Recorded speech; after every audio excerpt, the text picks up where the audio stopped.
Yeah, so today we are going to do um, a bit of a deep dive into state memory and context. Again, we kind of touched it last week, and I showed we did a simple agent with tools, right? Um, but like we said, intelligence is not just about reasoning, right? Intelligence also involves memory. So there has to be a recollection of the past history of conversation, past history of context, past history of events. The agent needs to have that. Otherwise, even if the agent is able to reason very well, it still will not seem like it is intelligent because you ask it things about itself and it will not remember. So we try to do a bit of memory in the normal conversational loop that we have done manually or using SDKs or even with LangChain, right? If you are using the LLM class, what we have been doing in the past has been just we stack all of the conversation, the whole thing in a list, for example, and we pass it into the agent or the LLM as part of the inputs or contents or messages, depending on which framework you are using. So it will go through all of that and use that to build the history of the conversation and continue conversation in a contextual manner. So, but we were doing all of that manually. And when you now go to building enterprise grade applications, the question that really comes to mind is how do you really manage that? You know, how do you scale that? If you are doing a lot of different apps, how do you scale that? Because you can't just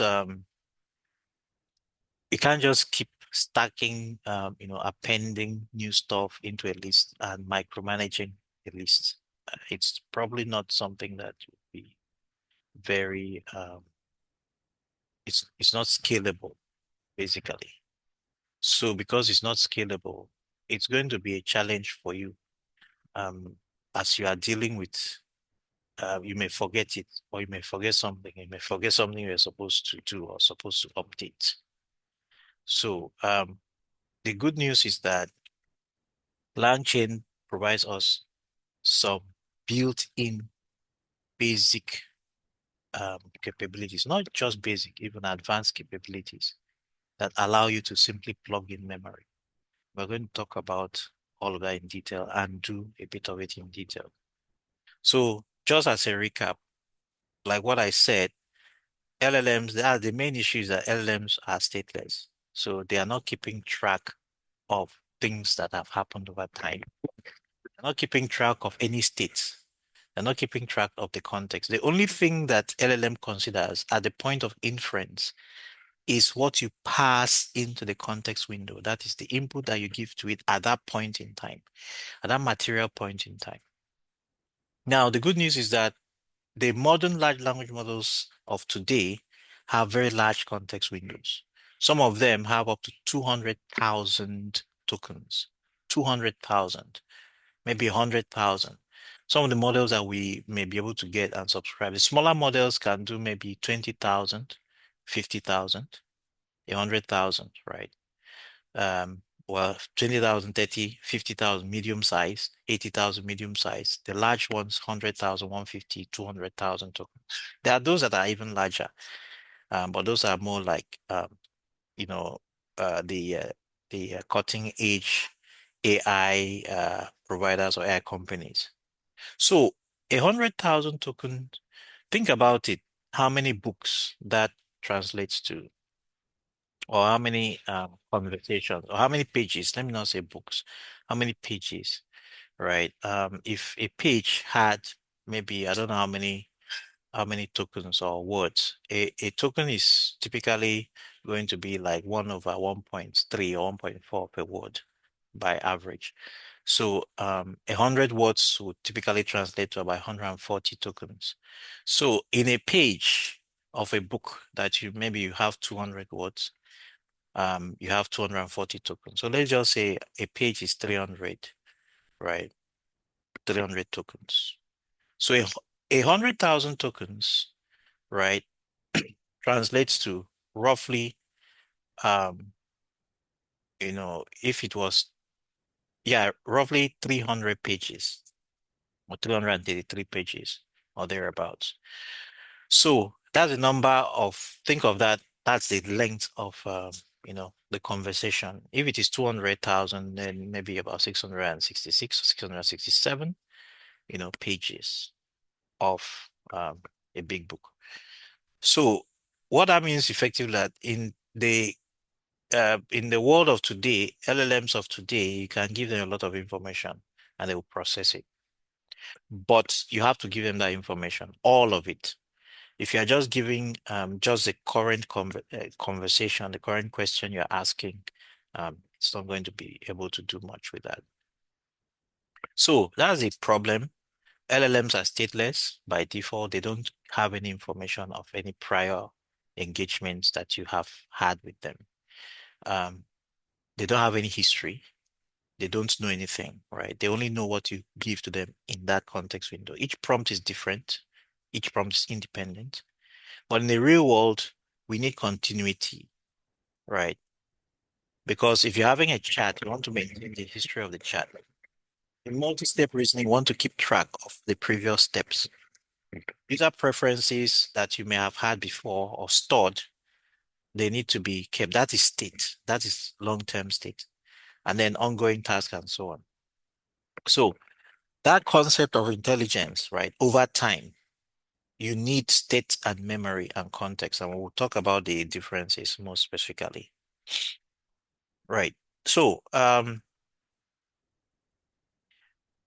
state is the current execution snapshot. Basically, state is the current state, as the name implies, right? Where we are, the information that determines, what's the current situation, means.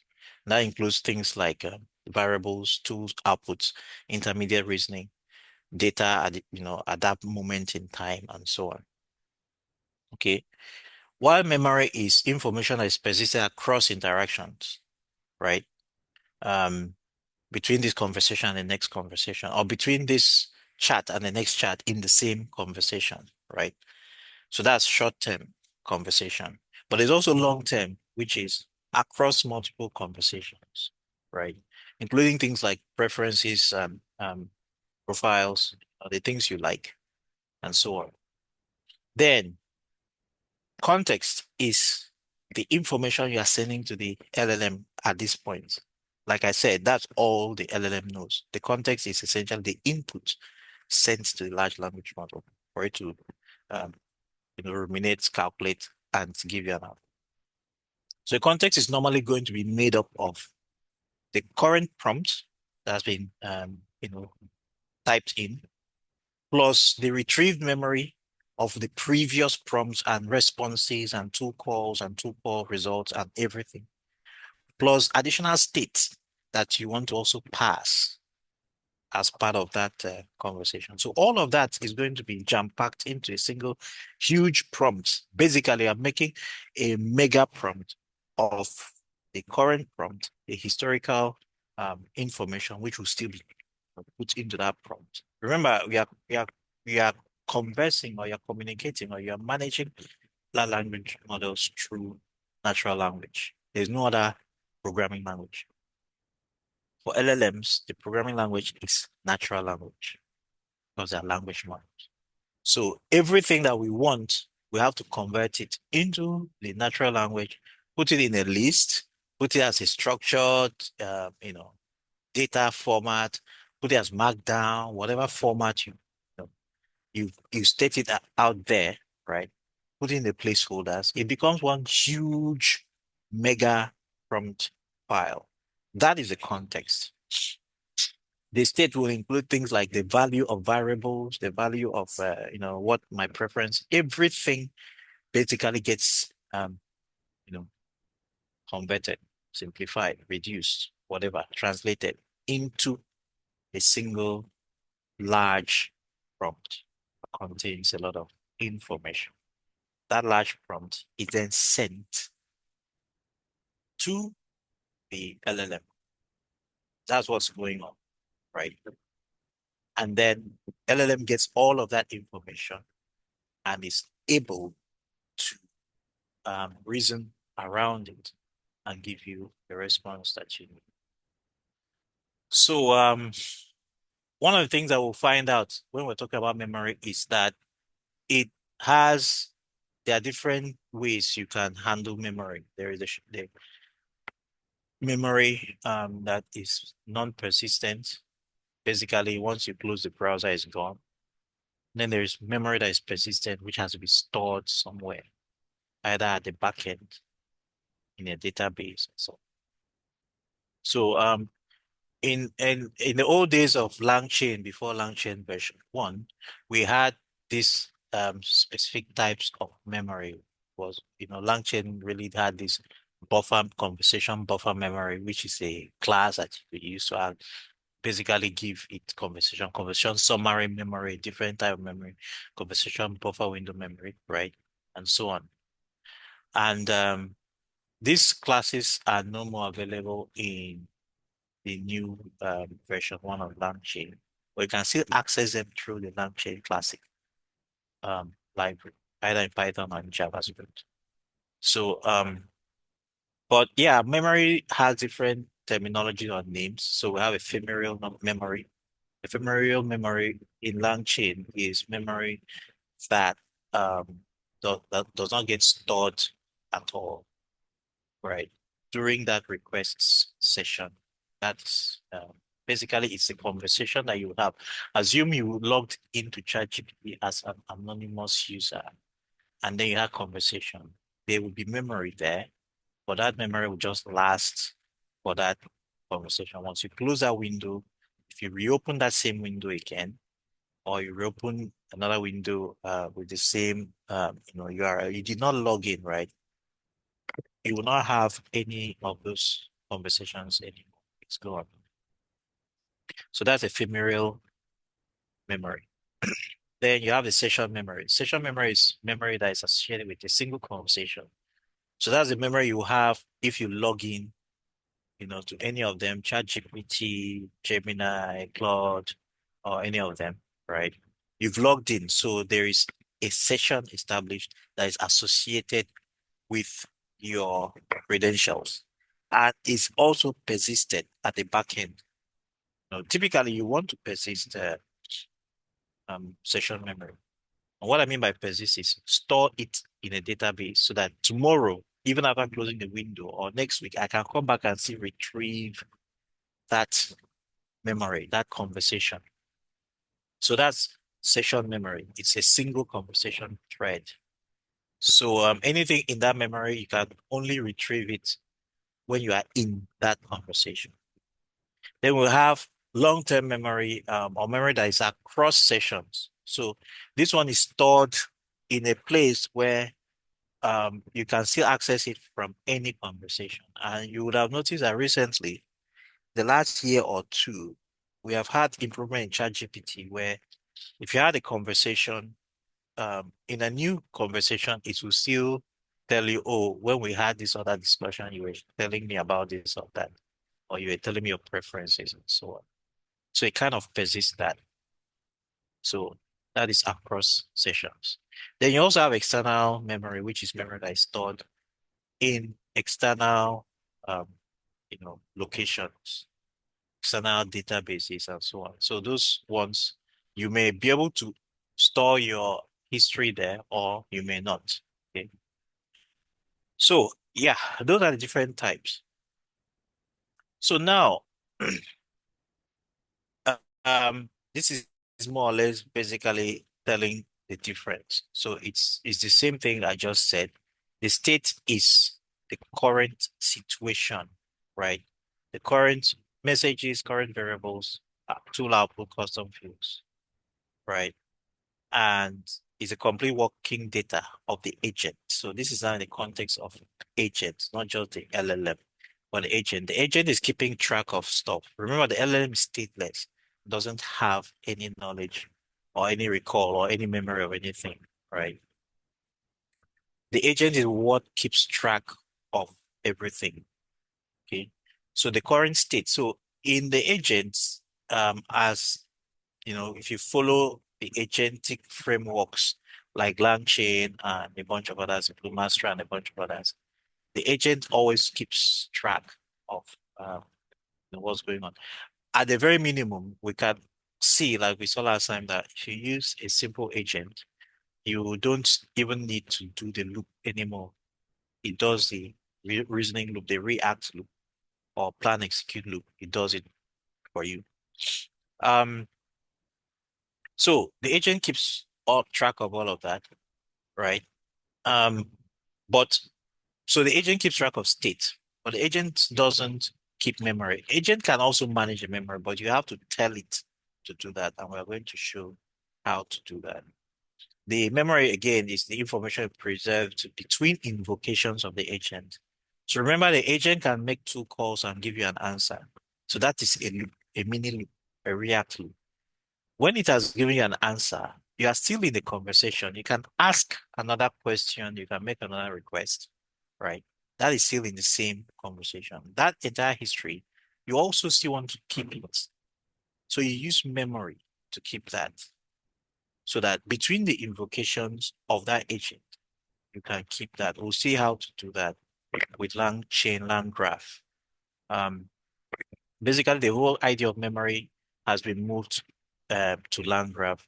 Lang chain actually is built on top of lang graph. Lang graph is more like the underlying foundation layer now, and it uses principles of graph uh, data structure, basically a DAG, a directed acyclic graph, to represent the whole workflow, the history of the stages, the relationships between all of the things, right? Um, we're not really going to go into detail on land graph in this class.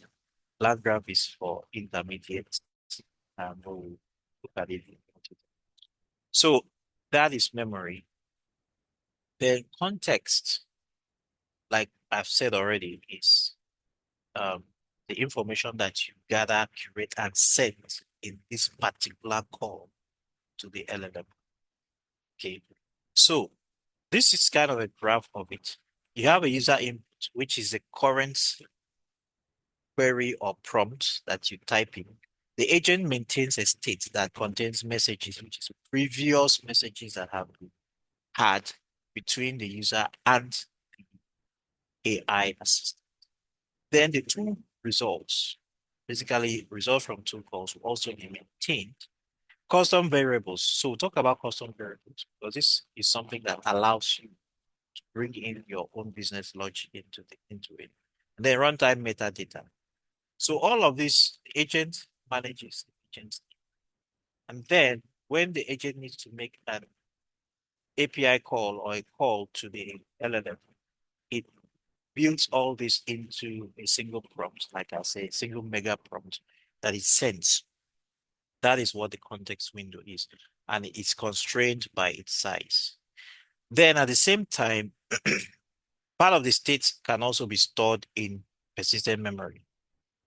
So that if you want to resume this conversation at a later time, maybe next week or tomorrow, the agent will be able to reload all of the state, its internal state, including the history and everything, to be able to reload it back from the memory and continue from where it left off. So that's the beauty of having memory. So that's the summary of this. So the key takeaway is the state is everything the agent currently knows. The memory is what allows the future interaction in future for you to retrieve and get back the state as it was as at the last time. And the context is what the agent actually sends to the LLM.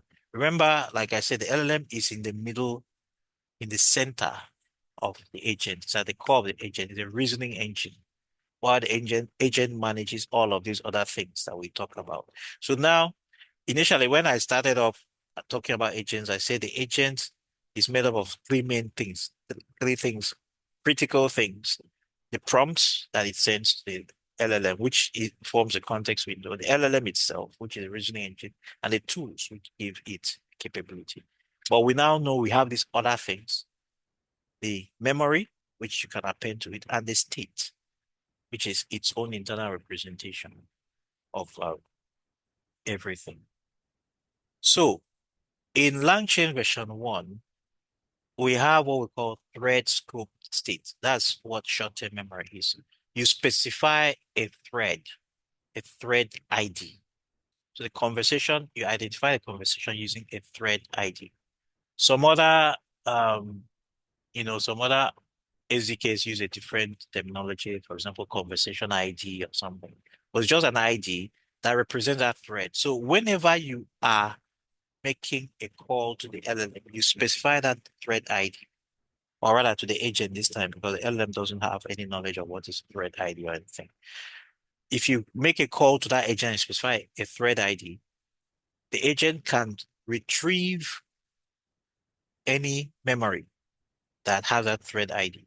That is the key purpose of thread ID. So if you have attached memory to an agent, it uses thread ID to identify which of the memories it should retrieve, right? So that's how you can identify and separate. It's just simply the thread ID, nothing else. So thread ID helps is what we use as a developer for you to separate between the conversations of different people. It is also what you use to separate between the states of different people, the state of the agent. The agent itself, you can say is stateless as well, right? How the agent is able to maintain its state is because you have supplied it, things like this. So, um, if the agent is running in memory, then of course it keeps the state. But if the agent is loaded, you know, from maybe booted at the app initio at the beginning of some setup, or when you first open a window, or when you first mount something, the agent is still going to be empty, and you can load an existing state. So the value of a thread ID is to maintain connection to previous engagements, to previous memory, to previous conversations. So each conversation is identified with that thread ID, and the thread, each thread keeps its own independent state and history. They don't connect. Okay. So one of the characteristics of short-term memory is that it is stored as a graph state. So like I said, in lang graph, we have nodes and we have edges, right? A node represents a particular state. That's why with lang graph, you are able to go back and front, forward in history. That's what they call time machine and all of that. So, but the graph state is what holds the state. Okay. After each step, when you move from one step to the next step, you create a new node, you move to the next step, right? The state is updated. Like I say, when the thread resumes, that state can be restored. So you restore back to the state it was based on the thread. And then all the short-term memory can be shared across all nodes in the world. So when you are developing your app during development phase, typically you use an in-memory saver. An in-memory saver is just a name for short-term memory that you can attach to an agent, right? And it will keep track. But the in-memory server, as the name implies, only runs in memory. And remember, memory is volatile. Once you shut down that window, or you close the computer, or you leave that particular page, that memory is gone. So you will not use it in production. In production, you would use something that is more persistent. You use databases, basically, so that these databases, the history can be stored in the database. And then when you want to resume the conversation, you specify the thread ID. That thread ID will be used to resume from the last point in that conversation. So that is short-term memory.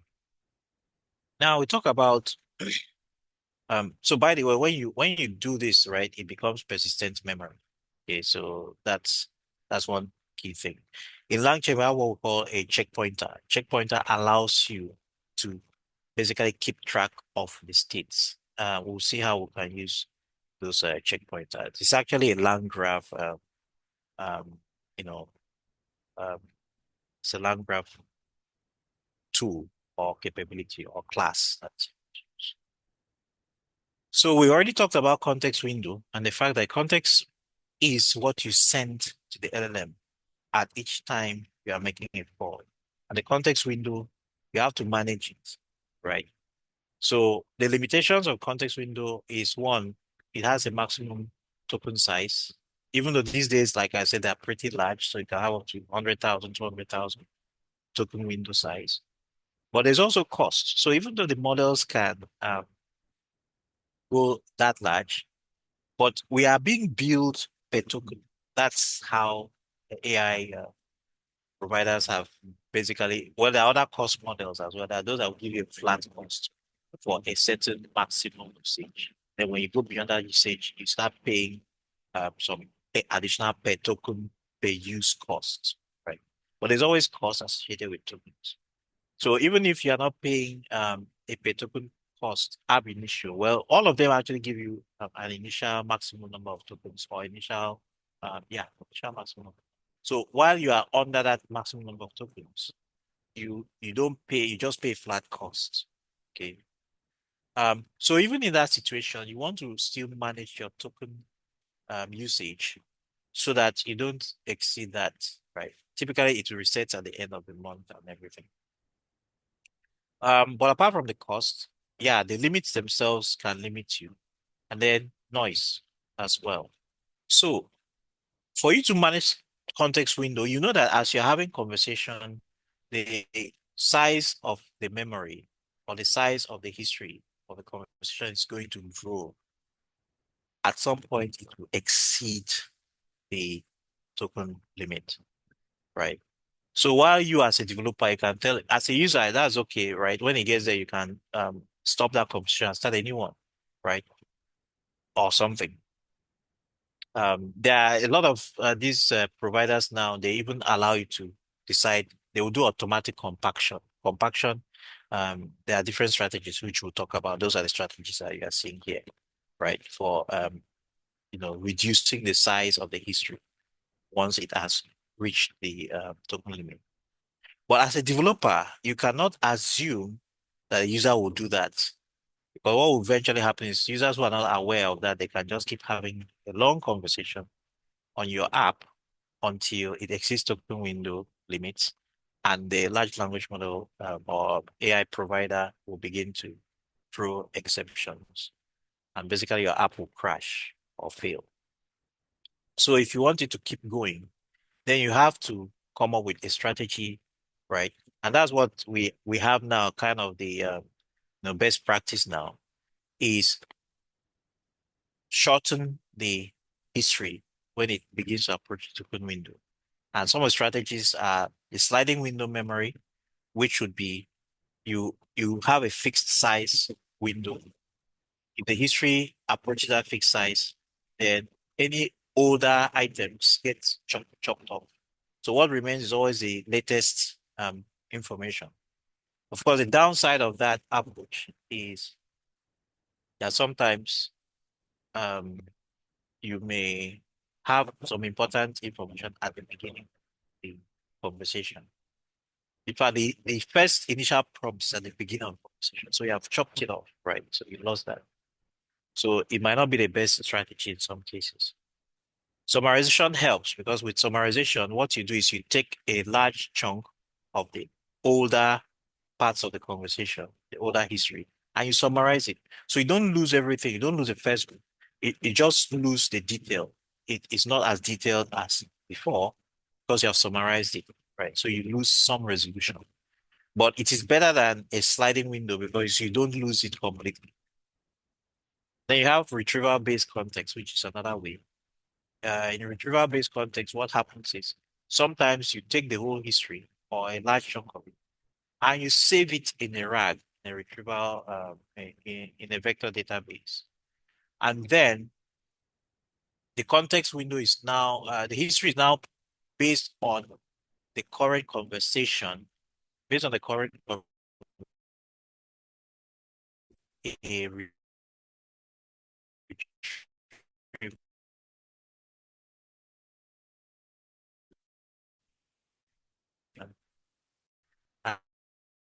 and it's still better than summarization because still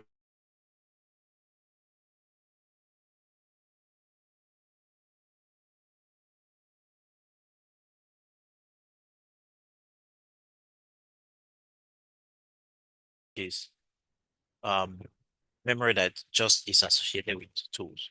So these are different ways that you can manage the context with. Okay, so again, talking about managing context window. So we talked about for a few strategies.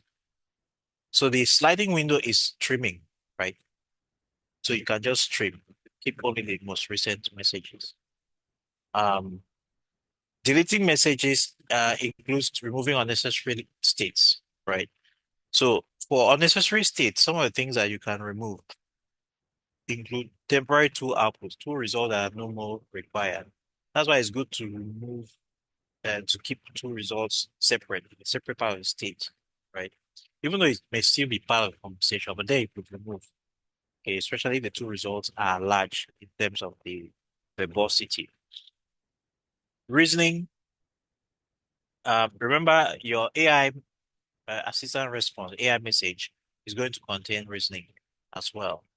So you could decide to remove reasoning um, and keep the AI message. Instead of removing the whole AI message, you remove the reasoning part of it as it may not be needed and other expired information. They've already talked about summarization. Um, Interestingly, LangChain actually has a memory summarizer, or yeah, it has a memory summarizer which you can plug in as a middleware. So at the point when it is beginning to exceed the window, it will trigger, you can trigger the memory summarizer and it summarizes. And then you have a bunch of other additional custom strategies which you can use, including the relevance filtering. This is essentially talking about retrieval. So you only bring in the parts of the memory that are relevant, like I said, to the current conversation or the most recent conversation. Semantic selection, role-based filtering, again, based on who's to have access. So this one is very key when you are filtering conversation based on maybe you have stored memory, conversation in persistent memory, and it's not everybody that should have access to all that history. So those are additional strategies. Now, this one is not really for managing context window per se, but managing access. Then, of course, the token budget optimization. So this can help to maintain high quality context while controlling latency and token cost. Because the other thing is, while you are doing all of these strategies, remember that you have to look at latency. If your algorithm is taking too long to do some of these things, users will see all of that delay, and it may not be very good, very beneficial. Now, LangChain also has what we call the custom agent state or custom state. So the custom state is where you can extend the agent states because agent state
Okay.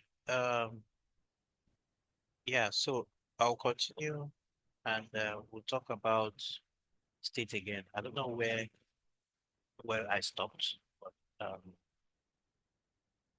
let's talk about state again. So I was saying that LangChain version 1 gives you the capability to create your own custom state.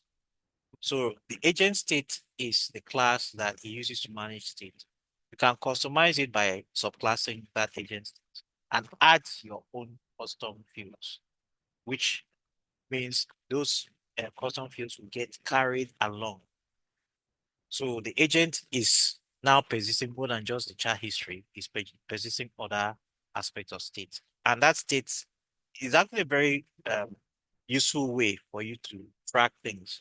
Even though I would not recommend loading your entire stuff into the custom state because it will begin to affect the context window.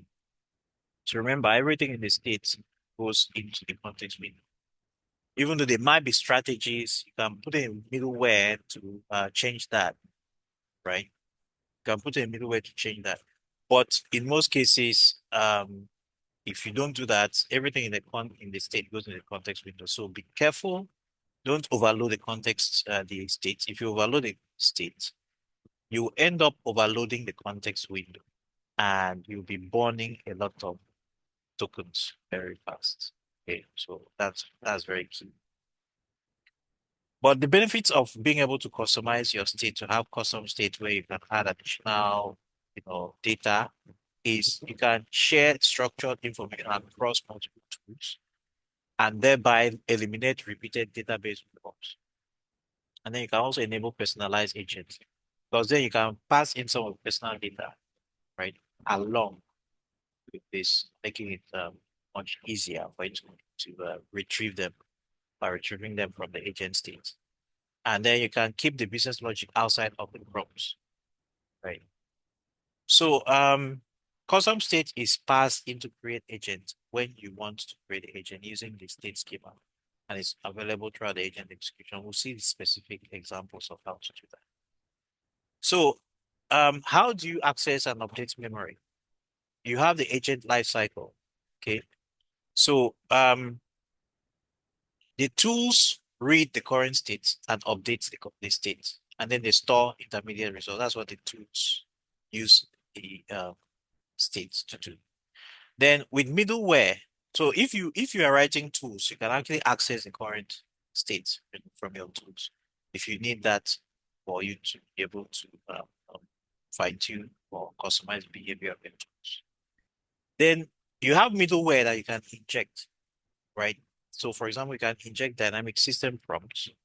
You can validate outputs, right? And then you can modify state before or after calls to the LLM. And then you can also implement custom memory policies. So the middleware is a very powerful concept in LangChain agents that allow you to fine-tune and customize the behavior of the agent, right, on the fly, dynamically, even after you have created the agent. So we can look at some of the middleware later on. So those are the two main ways. So some of the best practices when it comes to memory, right, with LangChain is one, store structured facts, not the entire conversation. It's always a good idea to store structured data because structured data is more efficient space-wise. And it's easy for your own code to hook into it, to extract and, to update. But if you store it in free form text or something, it will be really difficult because you're going to be doing text processing and all that kind of stuff in the middle of the hot path, in the middle of your conversation. So that will increase latency as well. Keep your prompts focused by trimming or summarizing history. So again, remember to do that. Um, remember to uh, remember to do that. That's very key. As a matter of fact, you could have a middleware, and LangChain provides that. You have a middleware that will be watching, and at a certain size, of the context window, you can, or of the state or memory, you can trigger and do summarization. Use short-term memory for active conversations. Use long-term memory only for information that should persist across sessions, right? Example, user preferences, profiles, application knowledge, and so on.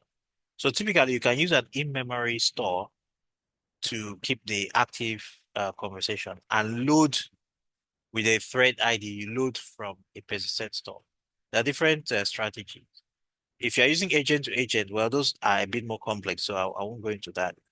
You could actually have a situation where you are keeping a copy of the conversation on the front end and also keeping a copy of the conversation on the back end to minimize the amount of information you pass to the LLM through the context, right? So that's something that we've discussed, previously. Yeah, so this is how you set up memory. Um, of course, you have the create agent. Then you just from lang graph, you see the checkpoint memory is in lang graph. So from lang graph checkpoint memory, you get an in-memory saver. This is like the basic, standard checkpointer that you can use. A checkpointer basically is memory. It keeps checkpoints of the conversation, the history of the conversation. So just by putting this checkpointer, you now have um, an agent that can remember. Last week when I did that, I did not do this, right? So the agents, yeah, I had tools, but I couldn't remember the conversation. So we're going to try this out. Now, if you want to the checkpointer is a memory, right? But when you are invoking the agent, that is when you specify thread ID to know, okay, to recover or retrieve an existing conversation. That means that every time you invoke the agent, you have to pass in this config object, right? The config object contains a key or a field called configurable. Configurable has a lot of things that you can use to configure the agent's behavior. But for now, we are just going to talk about the thread ID. So configurable has thread ID where you specify the ID of the thread that will maintain that config, that conversation. And you pass that config. So as long as you keep having this conversation with this config, right, the entire history of this conversation is going to be stored in this in-memory saver, right, using this thread ID. So that the next time, if you want to continue the conversation, once you specify this thread ID, right, the LLM or the agent rather will be able to associate all the previous conversation you have had with the new conversation and will be able to continue from there. So anytime you make a call with the same thread ID, it will automatically restore the entire conversation history associated with this thread ID before continuing with the conversation. So with that, you can now see that memory becomes an integral part. It's part of the agent, right? Through this checkpointer. You don't need to even think about it anymore. The only thing you need to remember is maintain the same thread ID and you maintain the same conversation, right? Even if it's multiple users, as long as the same thread ID, they will be in the same conversation. The only thing is that in that situation, you will not know you need to find a way for the agent to know which user made which comment. And there are many ways to do that. We'll talk about that. There are ways you can embed it into the conversation itself, which is not necessarily a good idea because it has to pass that. But there's another way where you can specify something like user ID or username in the conversation. So that's one way. We talked about custom agent states. So this is how you do it. Again, you get agent state from LangChain agents. And then you can, like we said, make a subclass of that agent state. Create your own um, custom fields. Then when you are creating the agent, you register that agent state using the state schema so that whenever you invoke the agent, in addition to messages, which contains the entire history of conversation, which is what is in the default agent state, You can then also specify these additional fields that you have added. And those additional fields will get passed along the entire conversation. And every tool, every middleware can access this just by going to state dot blah blah. And they'll be able to get it. So state allows with this now you can boost this additional you can boost uh, the information available to whatever tools with these additional custom variables. Of course, in-memory checkpointer is for the, like we said, development environment. When you are now going to production environment, if you use in-memory store, you are basically going to lose history, or in-memory saver rather, you're going to lose history. Okay, once, like I said, once the window is closed, once the memory is off. Okay, so for longer term, you should create a persistent storage. So you can use a database. This, for example, uses a PostgreSQL database. And you can use any database. By the way, it doesn't have to be a vector store. This is not a vector store. This is just a regular database. And there are many others, right? So with that, what this means is um, you create an agent, you create a checkpointer using the Postgres saver. So LangGraph rather, has a Postgres saver and a bunch of other integrations as well. Apart from Postgres, it has the SQLite, it has the Azure Cosmos DB, and other LangGraph checkpoint implementation. You can go check LangGraph documentation in the LangChain website. It's still there, and you'll be able to see all of this. So you just create an instance of it. Make sure you have a valid database connection where you have user password. Typically, you do all of this in your environment layer or your config layer, and you can pull in this saver, right? And then you create a saver from connection string. You pass in the DB URI, and that checkpointer is available. And then you run the setup. The setup is to ensure that the checkpointer, the tables, and the whatever that needs to be configured in the database is configured. Then you pass that checkpointer in when you're creating the agent. And that's it. It basically becomes transparent. So you see how easy it is. You don't need to write specific SQL queries or direct ORM calls or SQL model or SQL alchemy or any of those things. LangChain, the checkpointer class handles all of that. All you need to do is plug it in and it becomes available. Okay. So that's the benefit of using LangChain. So now you can see that the entire life cycle has now changed from what we had before to user input. You can then load a checkpoint with a thread ID. So when you are invoking, right, remember what I said, you set up a config. There's a configurable key there, a configurable object, which you will now specify the thread ID. And then anytime you invoke, you pass in that same config that has that same thread ID, all previous state history will be retrieved from wherever, whichever checkpointer, whether it's in-memory checkpointer or a persistent store checkpointer, is going to retrieve all that information and then bring it up and then attach your latest message and then send it as context. All of that as context to the LLM that's in the middle of this agent so that you get a response that is historically relevant. So here now, you see that because I pass in config here, right, you now have messages. I specify my favorite color is blue. I can come back and ask that question immediately or much later. Because we're using the same config with the same thread ID, right?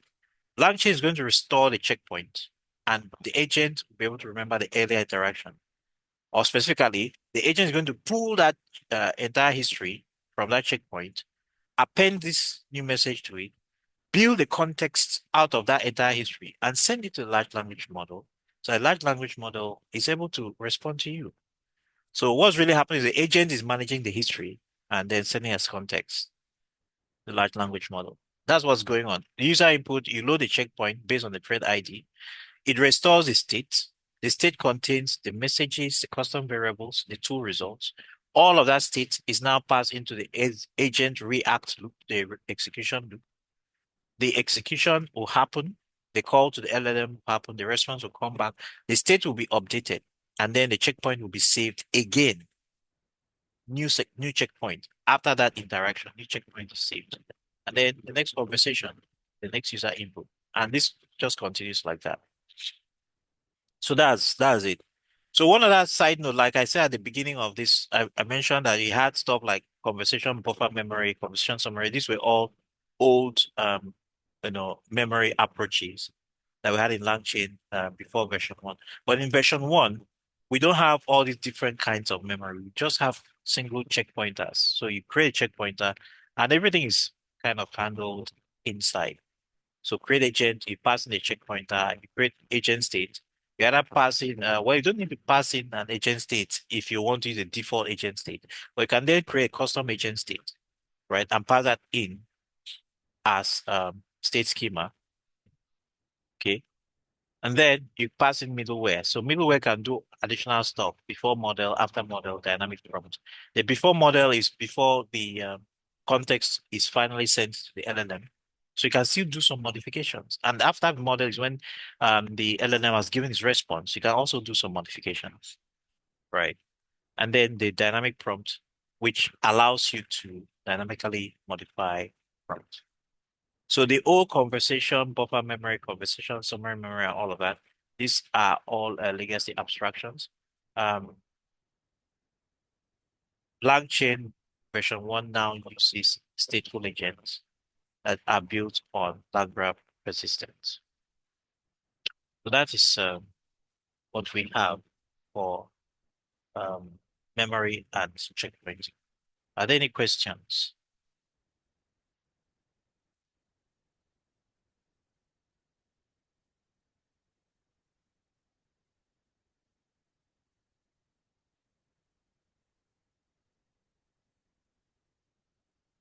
Okay, there are no questions. I will proceed with some examples now of that.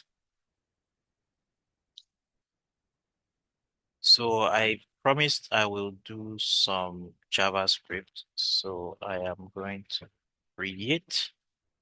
Um,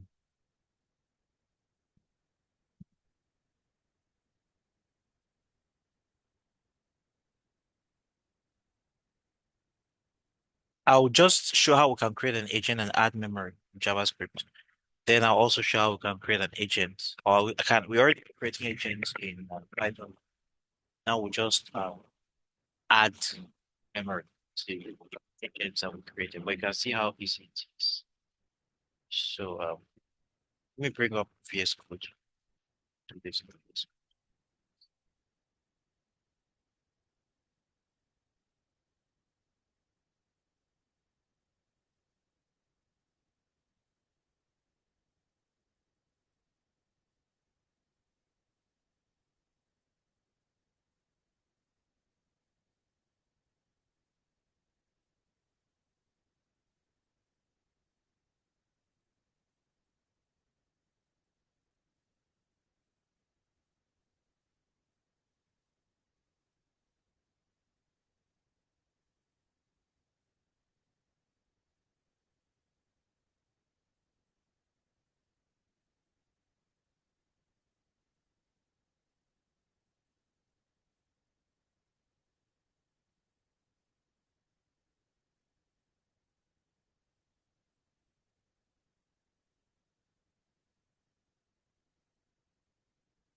I don't know who is currently the host. The who is the host? Transfer host to me. That I can stop the recording or stop the recording. Okay, don't stop the recording. Don't worry. Continue as is.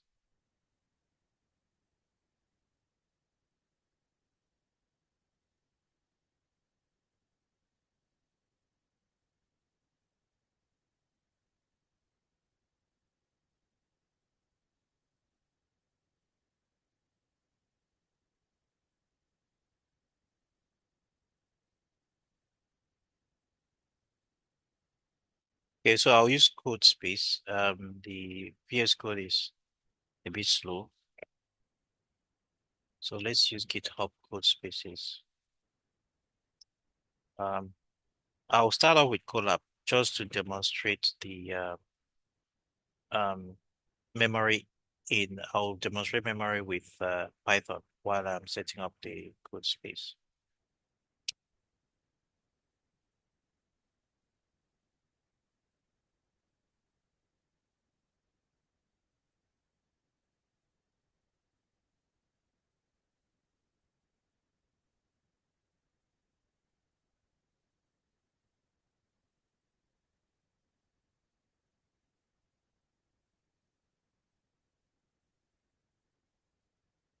Right. So if we just go with this sample, let me just do this quickly. It's easy for you to create an agent, right? Again, bring in agents. So let's start off by just creating a simple agent.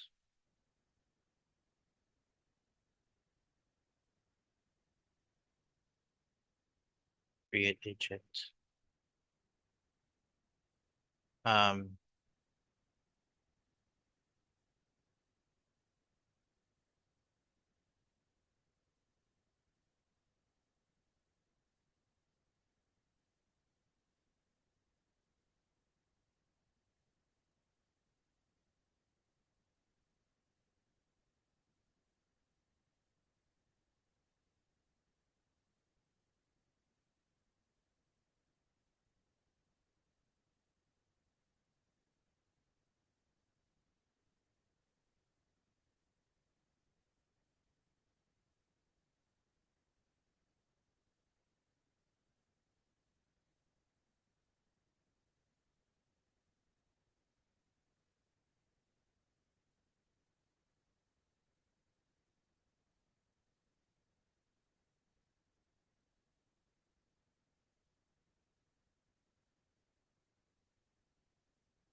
okay.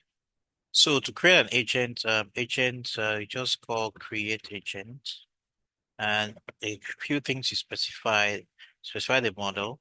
So in this case, I'm just going to specify, let's see, um,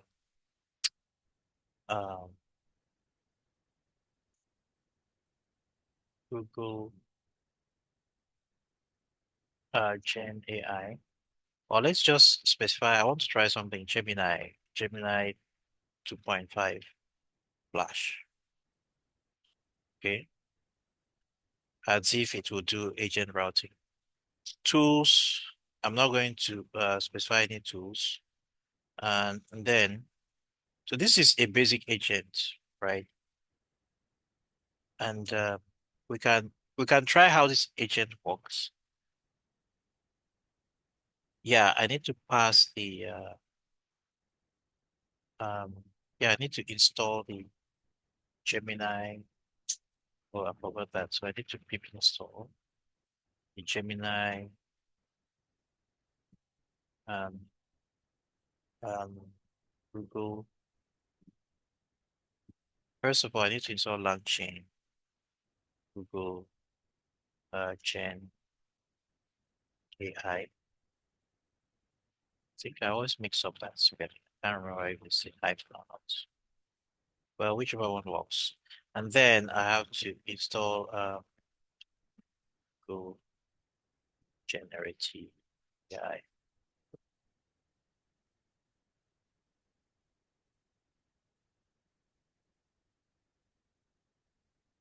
Google Gen AI.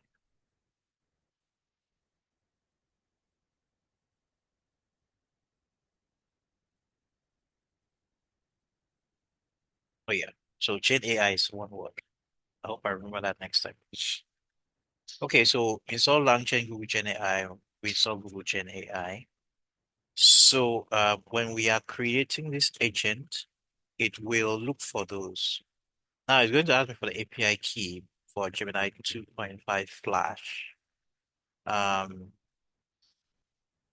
let's see if it does. I will now create .m file and pass in the API key.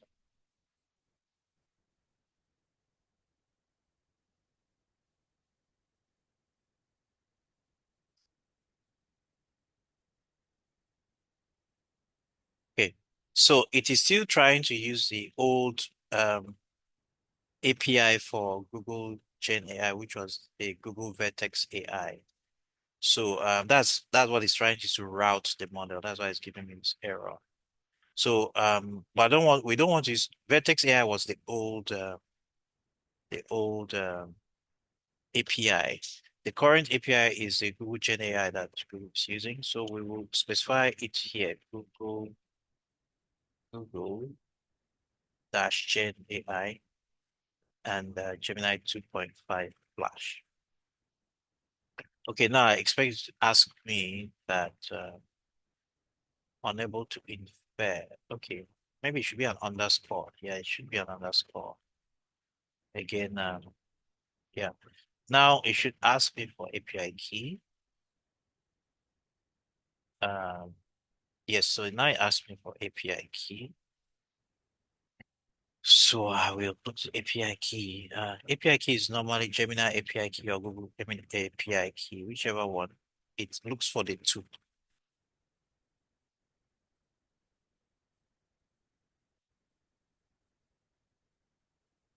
It looks for any of the two. So I'm going to go get that.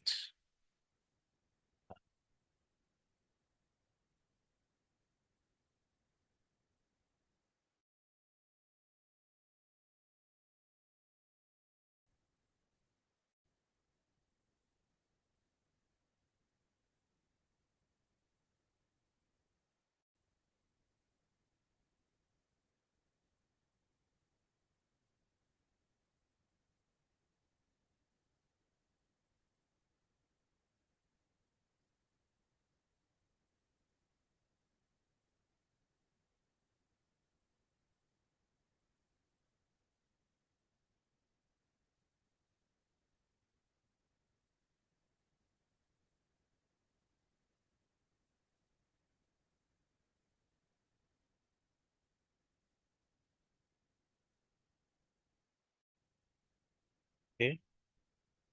So I have this now and I can run it again.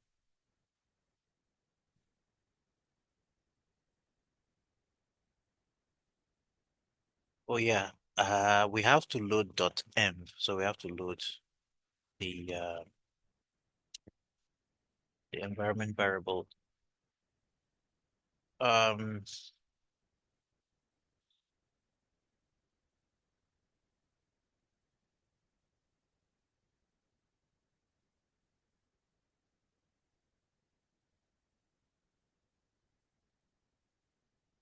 okay. So everything is now set up and I have an agent. Then you can just invoke the agent, pass in. So you can see these are the variables we pass in. Messages is the one that comes with the default agent state. So we can say my name is Alma. You run this and you get a response. Then I now ask again, um, messages, what is my name? Okay. Well, we want to test. And here the response it gave was that, hello, Alma, it's nice to meet you. Now ask what's my name, and the response we get here is I don't know your name. Okay. Um, could also have um um yeah. So let's now put in a memory checkpointer. So to put in a memory checkpointer, we just get an in-memory saver from um lang graph checkpoint. So from lang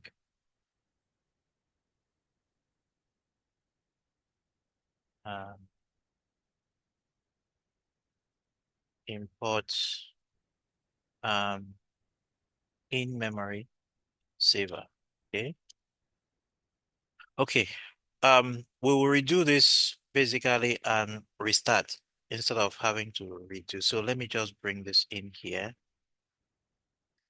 And then we'll now create a new checkpointer.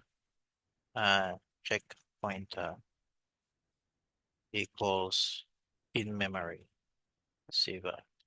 You create an instance of it and you pass that in as a checkpointer. It's as simple as that. We run this. So when we create the agent, we have added a checkpointer. Okay. By the way, oh yeah, we need to pass in the config. So now that we add a checkpointer, it needs its own stuff. So we need to pass in the configurable.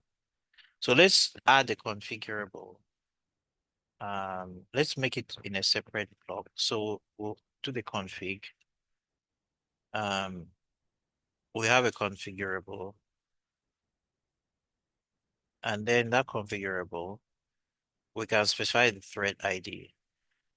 Because we've added a checkpointer demands that we specify a thread ID. If I actually specify sending a configurable that doesn't have a thread ID, maybe something else, it still won't work, right? When we invoke, we pass in the config along with the well, config. Okay, this is Python, right? We pass in config.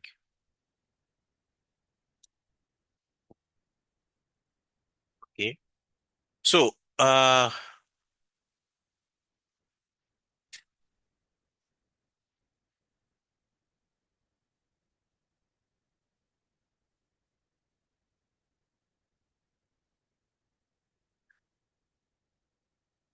pass in the config here. So what I actually did was this. Let me. The message is one. We pass in config after the message. So we pass config. Okay, so you can see that it's still complaining about thread ID. We did not pass in a thread ID. The checkpointer actually is going to look for thread ID. It doesn't even use a get. So it means thread ID is required. The checkpoint namespace is even get. So that means if you don't specify, you can go for a default. So once you put in a checkpointer, you have to specify a thread ID. It is a requirement. So you can say thread ID and you can specify any thread ID. Default is still a valid thread ID. So now I get a response. So I still get the response. And then now, of course, in this case, if I run this again, it will fail because I didn't specify the config. So I'm going to put in a config here. And then now it has the whole memory. The interesting thing is because I pass in a config that has the same thread ID, you will see that the previous message is also maintained. So you see the previous message, unlike when we didn't pass in when we didn't have memory, you can see that the previous message is there. You have the first message, right? The human message, and then you have the AI message, which was the first response he gave to me. And then the next human message, which was my own, um, second message, right? So this is not, you can see that what LangChain is doing is basically building scaffolding that allows you, you don't have to manage the history yourself. You can just, at each invocation, you pass in a new message. It's going to append, it's going to pull previous messages before it appends this new set of messages into it. That's the value of having this. And I could decide to do a new config. So let's say I can still invoke this, but I have a different config with a different thread ID. Okay. You'll now find that for that one, it won't work. Config two, and we'll still add another configurable. But this time around, we'll use a different thread ID.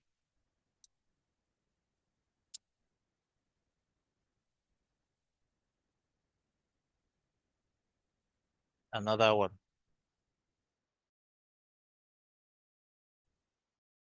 another thread ID, right? So we'll pass another thread ID. This time it will not have the answer because um well, I'm surprised. It actually, oh, okay, sorry. I still passed it, even though I created a new config, but I didn't pass it in here. I still passed the old config. So I passed a new config that has a different thread ID. And you see that it doesn't have that history. You can see it starts from scratch. So already this tells you that thread ID is what you use to manage the history of the conversation. Okay, now let's do the same thing now with JavaScript. So I have a code space open now. I'm going to take this code space, I'll bring it up here, and we will start from scratch to build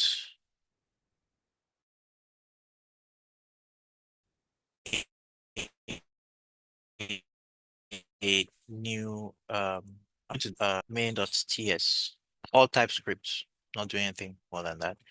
And so we are going to start um, with simple imports, right? We start with simple installation. We need to install LangChain core. Okay. Oh, this is JavaScript. So pnpm install pnpm add. We'll add LangChain core first.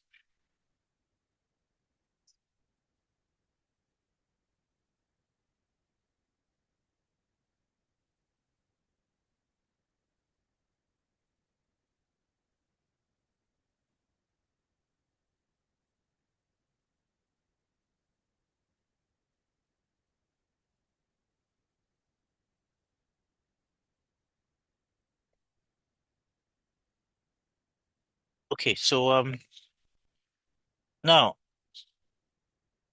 let's see what we have here. So I had already done this before, so you can see we already have LangChain core. Um,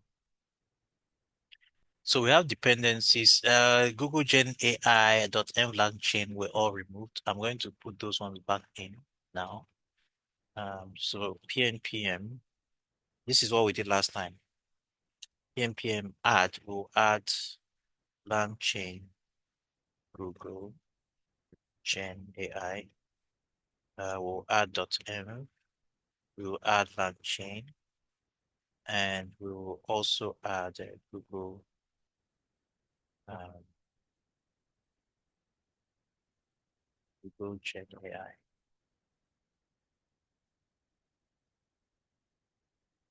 Okay, so I probably used the wrong name there. Let's install this one first.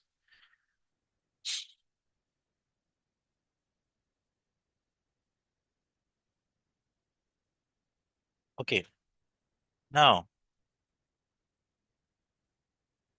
we will, so remember to create an agent, um,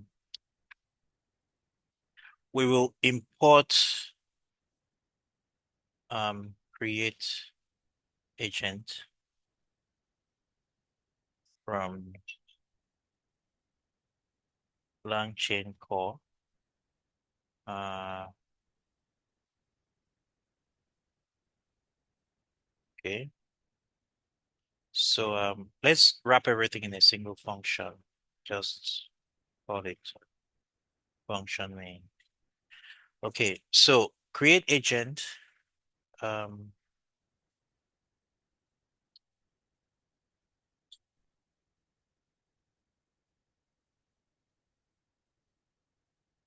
for launching agents.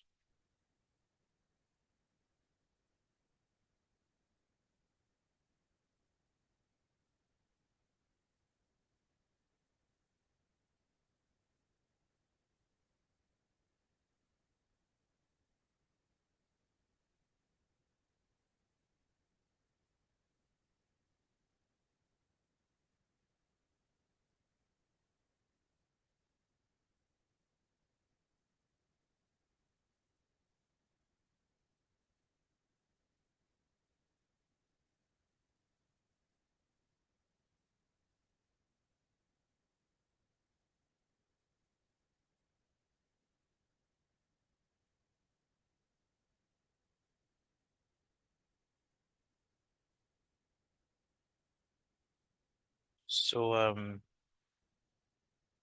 tools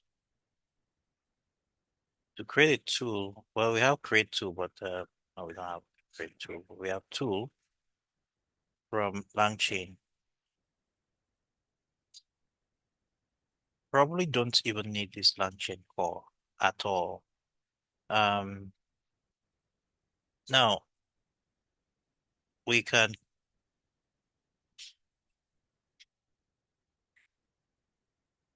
yeah, think I got this wrong. We don't need the LangChain core. We just need LangChain. So create agent from LangChain and tool from LangChain. Okay.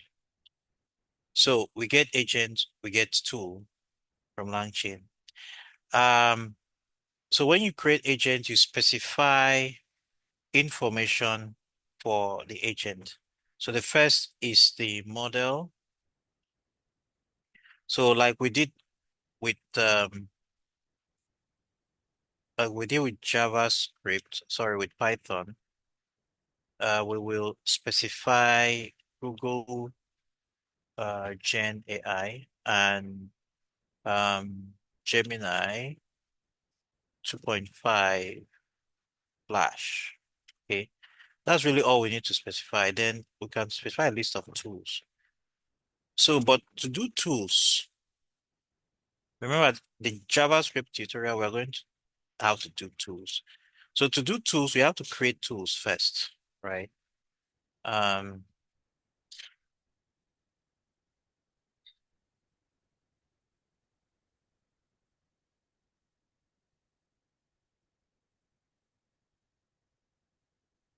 okay.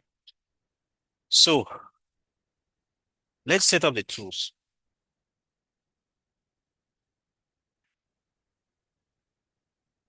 To set up the tools, we would use the tool. We also need to get Zod. Zod is kind of has now been standard for defining the schema for the tools. So we will import everything from Zod.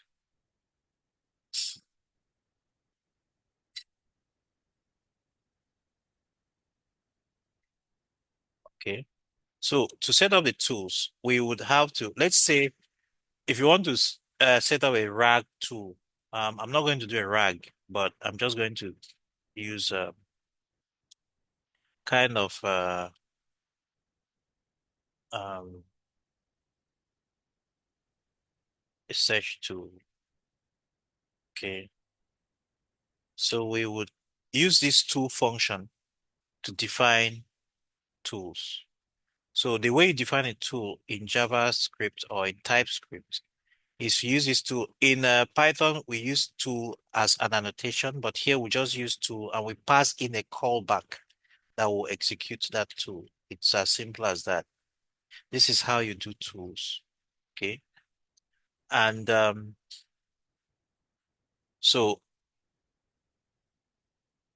you have to the tool has a schema so you can check what you should pass into it. Right. Interrupt Zod object and string. Okay. So the first thing you would do is pass in the callback itself, right? You pass in the callback, which is this first part. Then the second argument you pass into tool is the schema, is a Zod schema. So the Zod schema, it's not really hard to build a Zod schema. You just create an object that represents that the schema has to match what LangChain has defined. So the elements of that schema are the name of the tool, the description of the tool, right? And then the schema of the tool. So the schema of the tool is just schema. And then the schema of the tool is going to specify the input parameters, right? And here, the input parameters for this particular tool, we have already defined the input parameter to have query, right? And we've also defined that the response should be a string. So this is the response from the tool. Okay, I'm not going to do anything more fancy than that. So you have query input and then you have response. So you can see that the response is a string, while the input is an object that contains a key called query. So you define that in your schema, and how you define it is the input, which is query, right? And we'll specify that is z.string. Okay. At the same, yeah, well, you can also put the definition of the input if you want to put a description for the input, right? But that's all. Okay. The response, we could also specify that as well, what it will look like. So this is now a tool. This is how you define a tool in JavaScript for LangChain. It's very simple. You use this tool function that you import from LangChain. You pass in the function or callback that is a tool, right? And then as a first argument, as first argument, then the second argument is a Zod schema of that function. That Zod schema should contain, or that tool rather, that Zod schema should contain the name of the tool and the description, right? Those are two minimum. Then the schema is also good to have. So that's it. And then you pass in this tool as part of the tools that you are using to create your agent. And that's it. You create the agent. Then you can run any query with this agent once you have created this agent. So for example, agent.invoke, same thing that we did. And when you are invoking, pass in the agent state, right? The agent state, remember, we talked about agent states now when we're talking about custom states. The first element of the agent state is the messages. That one comes as part of default agent state. It can either be a list, right, or a string. So I can just say, what is my name? So right now, we've not done any checkpointer. Okay. If we run main now, if we run this, hopefully we have all of our pieces in. We can just run node main.ts. We would expect that the response. Okay, so I hope I have this. Um,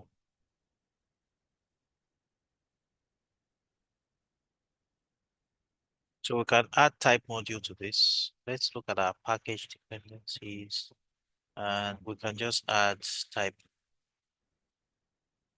module just to simplify things. But that's not the reason why we have this error. Still have the error. So let's see. Unable to infer model provider. Okay. So I need to specify. I had already specified this, and it is unable to specify to infer. Um, so let me compare what we did here, because I did the same thing here. Google Gen AI. So we can pass this in. I think I will need to install the model class, that is the Google Generative AI. Yeah.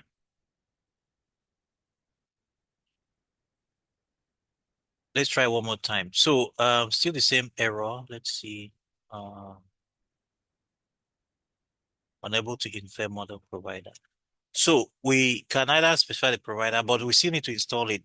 We have not installed the provider class, which is um the Google Gen AI. I'm surprised that we have this, but let's see. We have Google Gen AI, so maybe we can specify provider here. Uh, yeah. So maybe sure.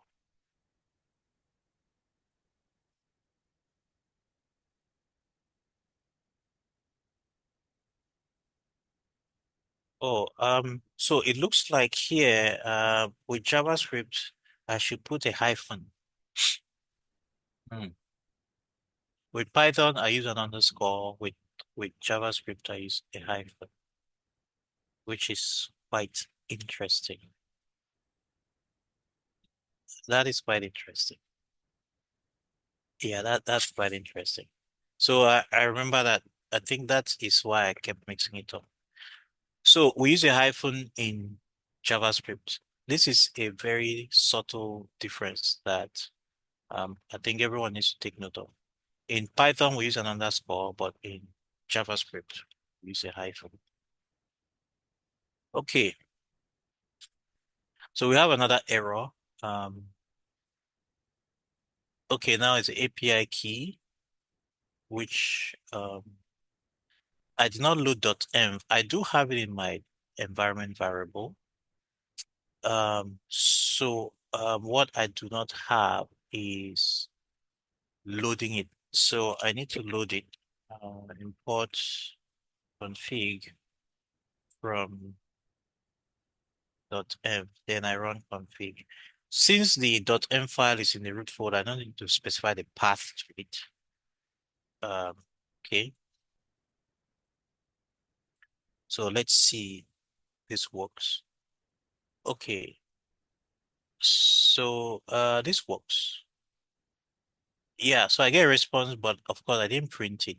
So I need to print it. Response.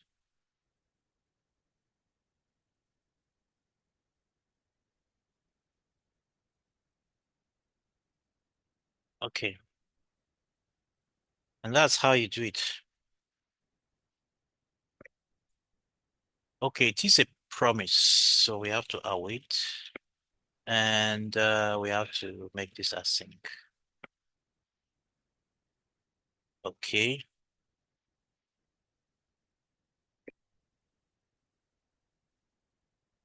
All right. So we get our response now. And you can see it says, I do not know your name. Okay.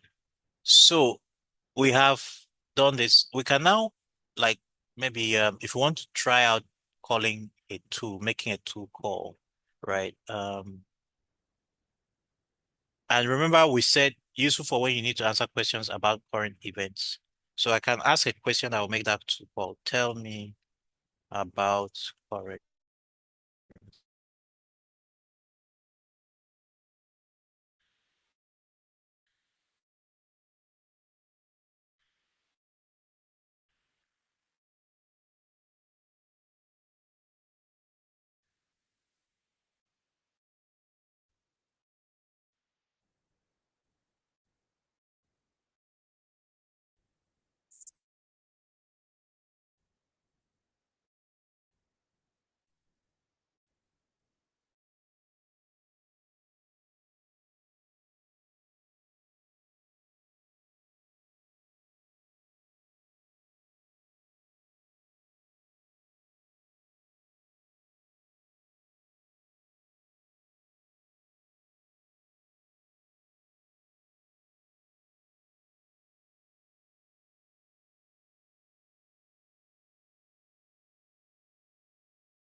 Okay.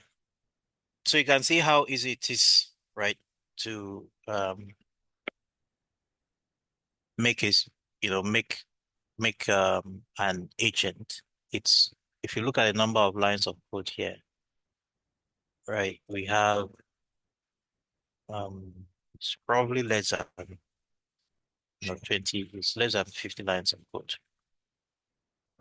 Less than 50 lines of code, and you have a full agent. 31 lines of code with a lot of extra spaces. Okay, so I was going to ask this before I was interrupted. I was going to ask this agent to so I'm going to run this one now. This time around, I'm asking it, tell me about current events. Of course, because it's maybe it doesn't, the response I'm giving to it is not giving it anything useful. Let's look at the whole thing. It does a to call. So you can see it actually does a to call. Tell me about current events. You can see it does a to call, function call, type function call. Name is search, and, and that's it. Um, then it gets a function, a to call response.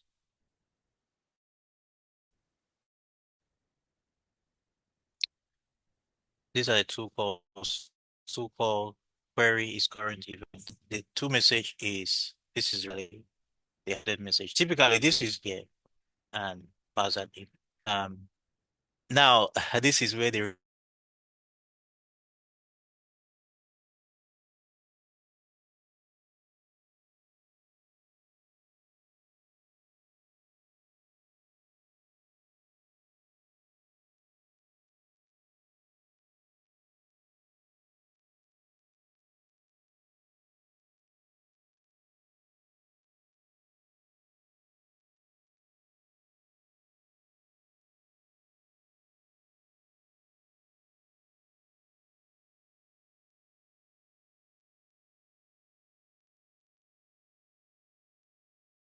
okay. So to call you can see it here. Content type of content is function call. Function call name is search, right?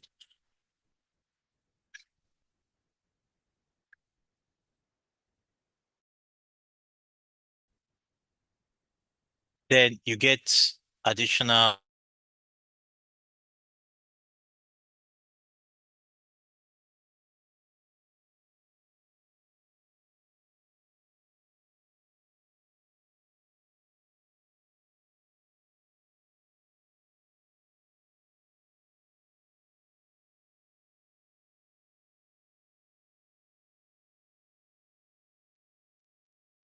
Yeah, so like I was saying, we have this response.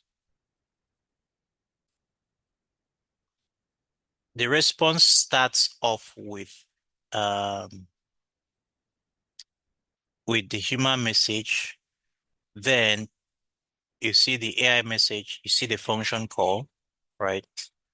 Then um then you see the details of the two calls. So you see it under these two calls. This is still part of the AI response.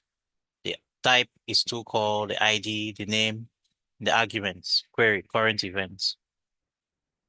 So we now see the to message, which is a response from the to call. And in this response, you see this is a response from the to, which is basically what we had um, what we had hard coded into our tool. So now the interesting thing is the AI, the reasoning engine, is now saying this. It looks like there is a response from search tool, but it's a generic placeholder, blah, blah, blah, blah, blah. So anyway, we're just going to test that so you can see that's how tool calls work. Okay, so now memory. So let's do the memory thing. Um, my name is so similar to what I did before. I have a response and then I have another response.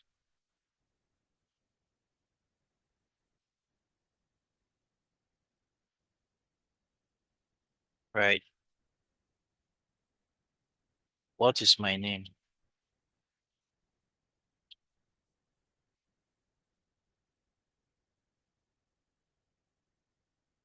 So here you will see that when I run this,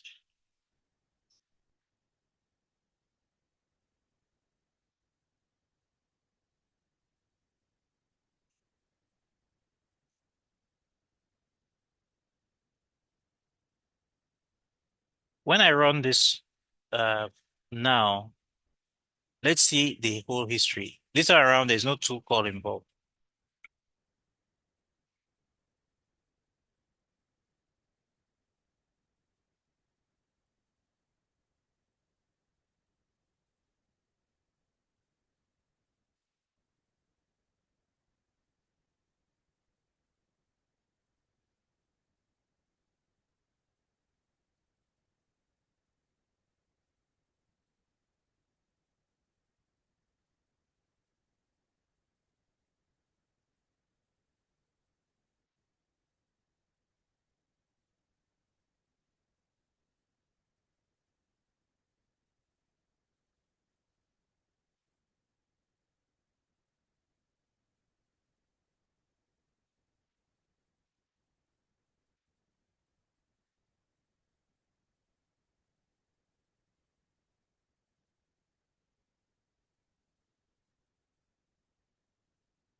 Okay, I'm having a bit of slow network here, so we're trying to switch.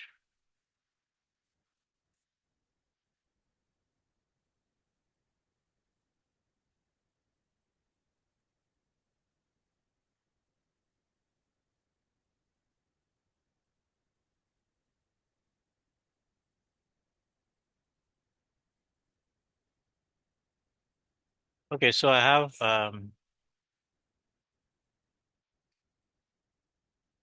all right.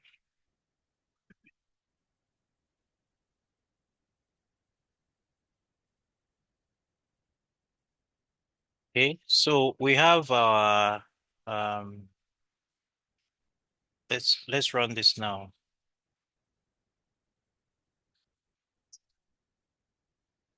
So this time around, I have two responses. So the first one is human message my name, and the AI message it actually immediately acknowledges it. It acknowledges it immediately. But now, the second is what is my name? You notice that it starts, a new conversation entirely. So, and it's the response immediately is I do not know your name. So that is without memory. Now we will come and add memory. So we'll add um we'll use lang graph in memory check pointer in memory. We'll have to install lang graph for us to be able to do that. So we'll do that quickly.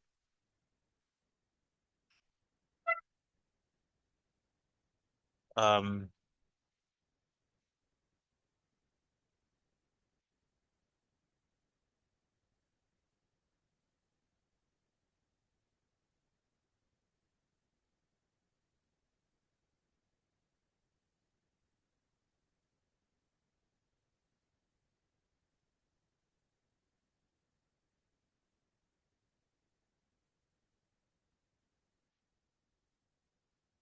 So line graph is taking a bit of time to load, so maybe I'll just um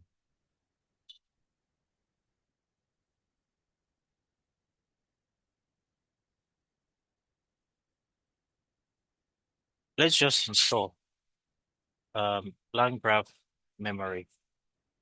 So to do that, we will pnpm add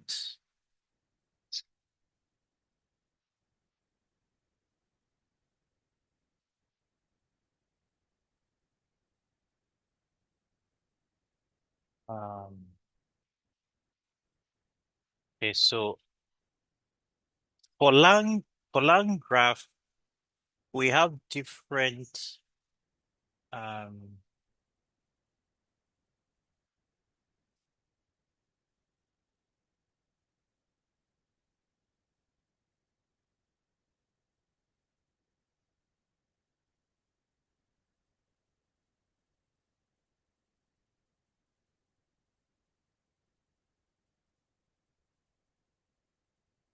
so they have memory saver, right? And you get memory saver from LangChain, LangGraph. So you can just check the documentation. They have um they have documentation, very good documentation. So you get this from LangChain slash LangGraph.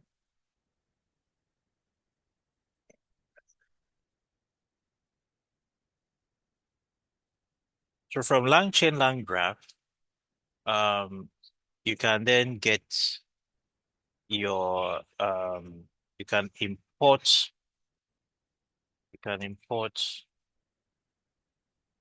um import memory saver. So they call it memory saver. You also have in-memory store. So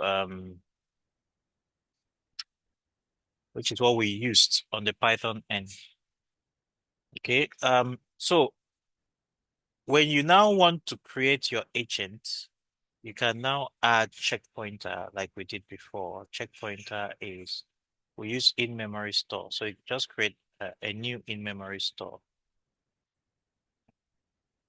right? Which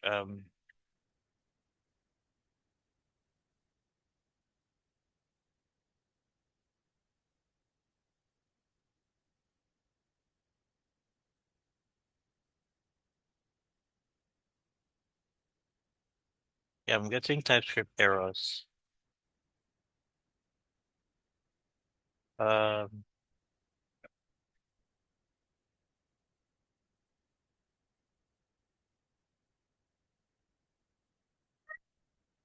okay, let's try memory saver.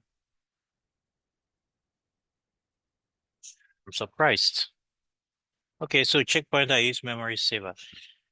That's a bit different from what we had on Python because in Python we used in-memory saver, but here, well, okay, it's store. Sorry. Yeah, I made a mistake. The memory store is different from the memory saver. Memory saver is used for checkpointing, while the memory store is used for something else. Basically, long-term storage and all of that. So we use checkpointer, new memory saver, and if we run this now, we will still have the same kind of challenge. Let me try this. If we run this now,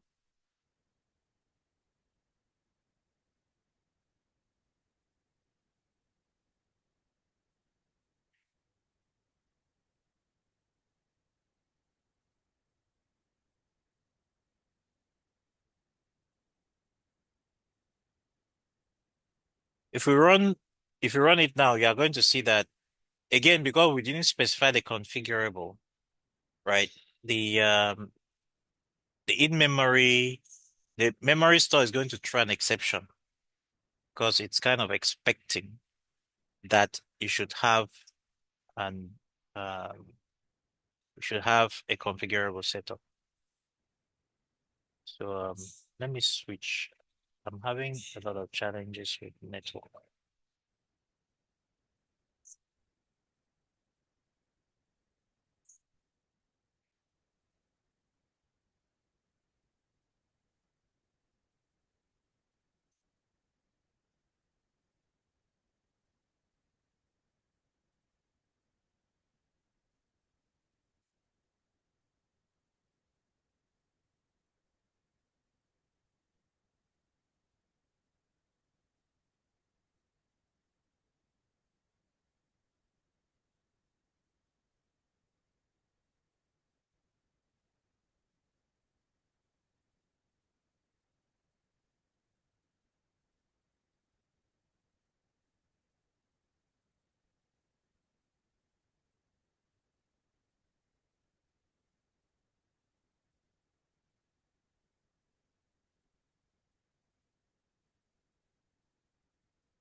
Okay, so um I'm waiting for the terminal to come up so that I can run it.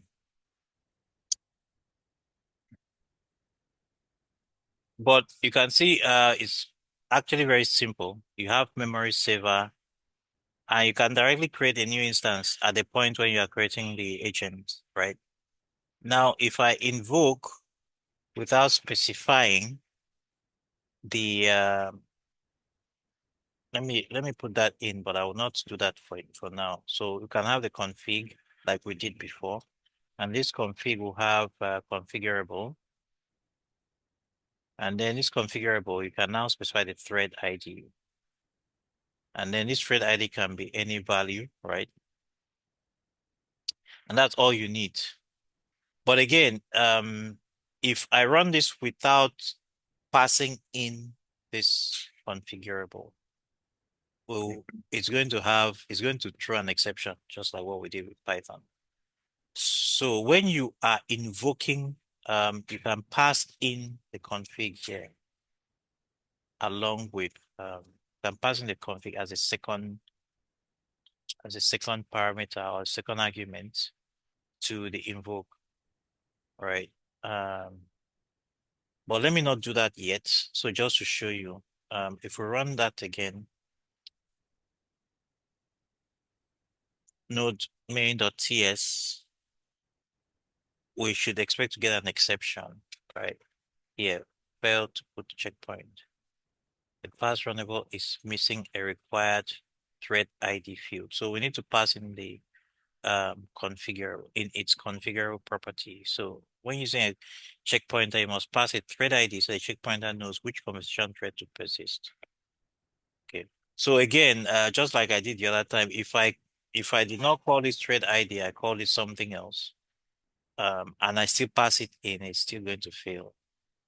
So that's kind of a um a hard it forces us to do the right thing, which is quite good.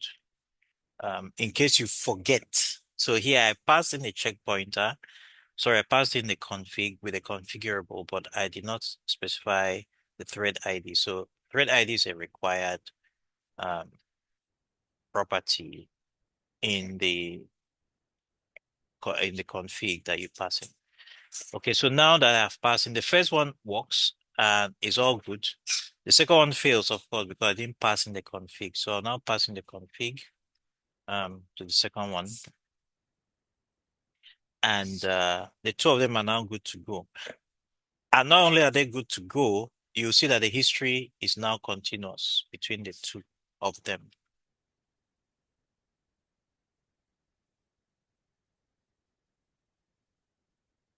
Um,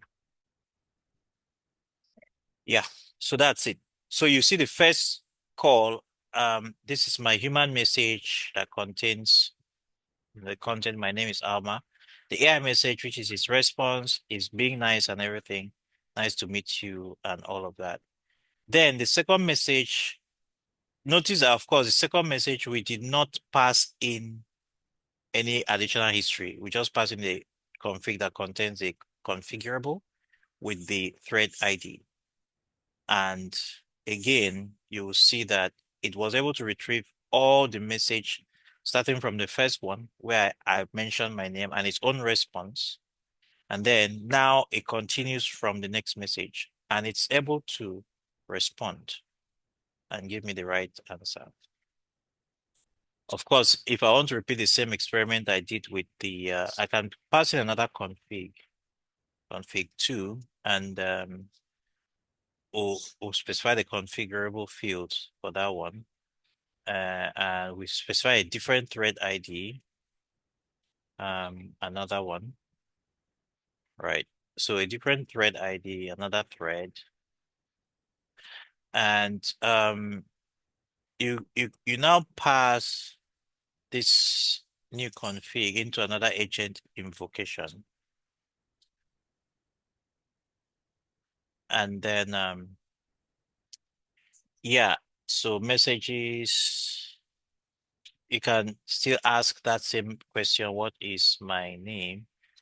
And it won't remember because even though we now have a We now have a config passed in, but this config is pointing to a different thread. So this third one is not going to be able to um, respond, right? Oh, yeah. So now I have a quota issue. I've done too many on this. Probably running too many things. It's this is a 429, too many requests. So I need to wait for a bit. Typically, when you get too many requests, that means you are being rate limited. It doesn't mean that um you cannot try again. Sometimes if you check the detail of this, you will see I have this um you see retry in 12.85 seconds.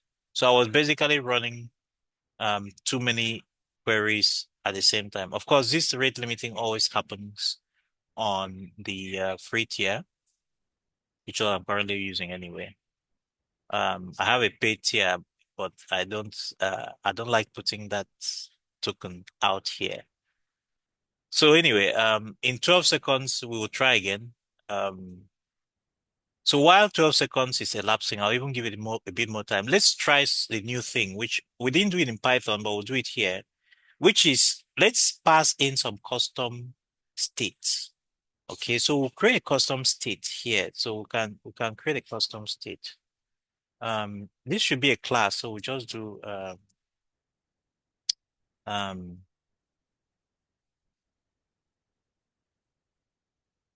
right. In JavaScript, it's not as straightforward as in Python.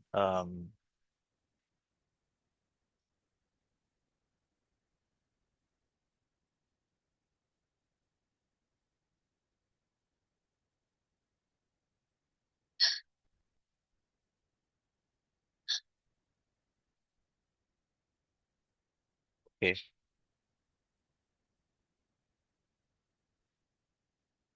So to create a custom state, you still get that from LangGraph, right? So you're going to get a state, what we call a state schema, like we have said. So let's get that from LangGraph. State schema. And then we will now create a new custom state. This is JavaScript, so I can't just do class. So I create a new custom state, um, state schema, basically. So this custom state that we create, we will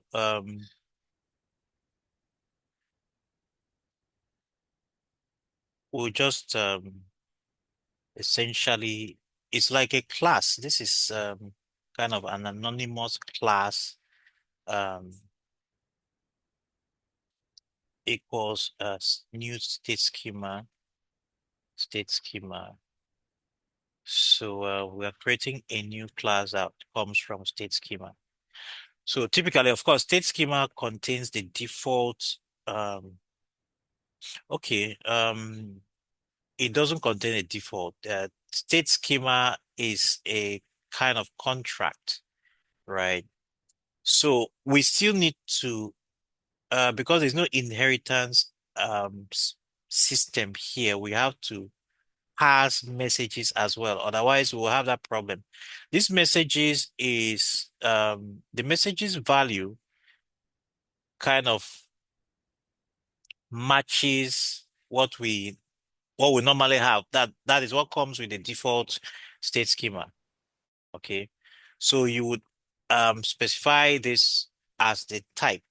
Note that you are passing in here, what you're passing in here is a Zod schema, right? Of your custom state, right? You're passing an exhaust schema of your custom state. So it has, because it's exhaust schema, you have to effectively um, build it from scratch. And it has to match the defaults that, LangChain is looking for. Otherwise, you have errors. That's why you have to put in the messages, which is what comes with the default schema. Okay. So this is the pre-built um, macro. It's called a macro that accumulates conversations, right? If not this, you will not have that capability. You will need it. So you need to bring that in. And that comes in from it comes in from again from land graph. It is called messages value. So you have to bring that in. Okay. Then you can now add your own specific schema. So like what we did on the Python side, where we added okay, we didn't do it on the Python side. So let me just use the examples we had. In the custom schema, you would add maybe user ID, preferred language. So something like user ID. Then you use Zod again. I think we already have Zod in here. So you use Zod string to specify the schema. Maybe preferred language. That would still be a string as well. Okay. Is active. That would be like a Boolean. So these are all like you know, maybe you can even put a default value in case it's not specified. The default value is false. So these are all custom fields that you add. So when you now specify the custom states, you can then add it here as custom state schema rather, state schema. Then you specify your own new custom state, right? That will be the way you would add it in there.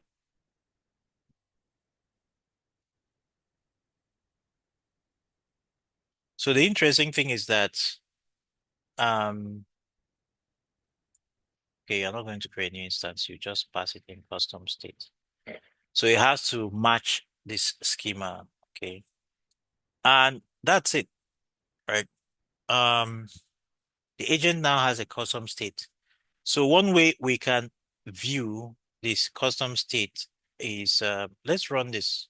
So by the way, we'll also check what else is happening. Um, so let's see main.ts. So a bunch of things. Right. First one works. Second one, we get a 432. Um, let me see. So it's still rate limiting this time. Still rate limiting. So note that we are getting rate limited because we are using agentic framework. And the agentic framework basically is going to agentic framework is going to force us to make multiple API calls. So that's why we are having this. So let me see if I can quickly add, let's see if I can quickly add a new API key. It's not rate limited here. So, but I'm going to stop sharing for a second.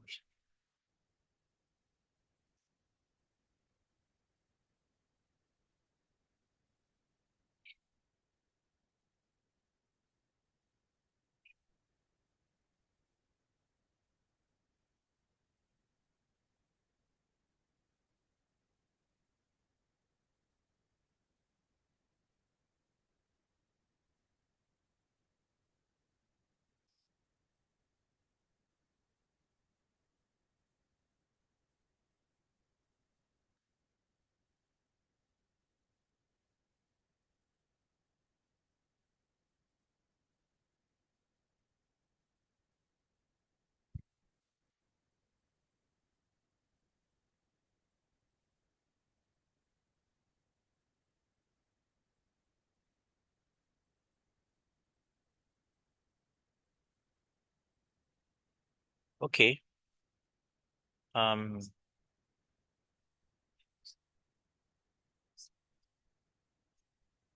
All right, so let's run it. So this time we're not going to have any rate limiting. Okay, so yeah, so if you look at this, the first message, the second message, you can also see the some of the state. I don't know if this came from the state that we passed in, but this is a state. And the reason why this has a value is because we specify default value to be false. So you can see that messages, which is the first part of the state, right? Then it's active, which is another part of the state. We can pass the state in, and that state keeps getting passed. The second one, you see, you are getting the response, and then when we ask what is my name is Alma rather. Um, I did not print the third response, so let me print third response. Um,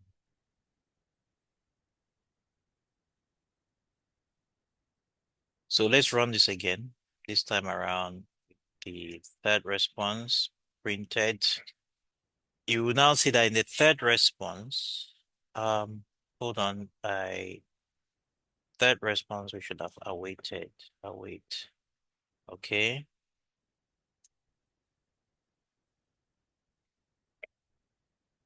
So third response, again starts from the beginning, so it doesn't benefit from memory. But you still see the additional state here is active. We can add more information.